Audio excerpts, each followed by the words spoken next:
lasciarlo. E ancora 3 meno come primo iennero. Ora mi si dio buona buona e mi faccio conoscere come si deve. E chi ha il boom nella testa? A mio appartamentino.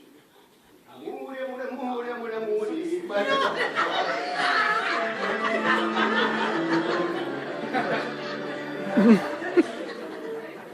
Mia suocera. Non può essere, non può essere.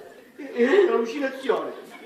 Ora esco, rientro e tutto torna nella normalità. Sì, sì. Amore, amore, amore, amore, amore. Ancora a chiave. Enrico! Parla. Questo parla vuol dire che è vero. Signora, Che ci fai in questa casa? io sono in casa mia. Lei piuttosto che cosa ci fa? Chi non muore si rivede, cioè. E siccome continuo a vederla, ne deduco con grande rammarico che lei ancora non ha voluto. Ha diventato più spiritoso di prima. E allora che ci fa? È tornare sul luogo del delitto? Sono tornata e basta.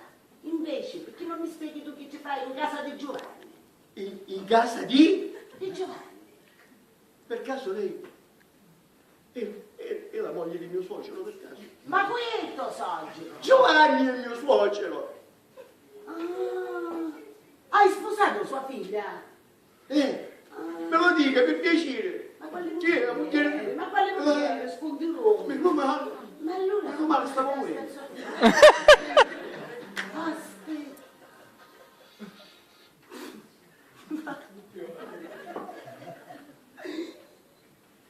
Se Giovanni sempre decide tuo socio, mia figlia è... Sua figlia è? Continui. Ah, Diana è tua suocera! Diana ha sposato mio suocero? Sì! Diana è qui? Naturale, con suo marito, no? Momento. Cerchiamo di stare calmi. Cerchiamo di ragionare. Magari che stai calmo e cerchi di ragionare. Diana resta sempre tua suocera. E quindi io ora dovrei vivere nello stesso tetto con una moglie, 2 suocere, di cui una era la mia ex moglie e un suocero disonesto e disgraziato.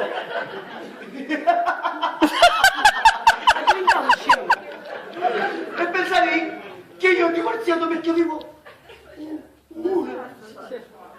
una suocera. Lei che è la femmina aspetta, me lo dica, qual è la migliore soluzione? Un suicidio? Oppure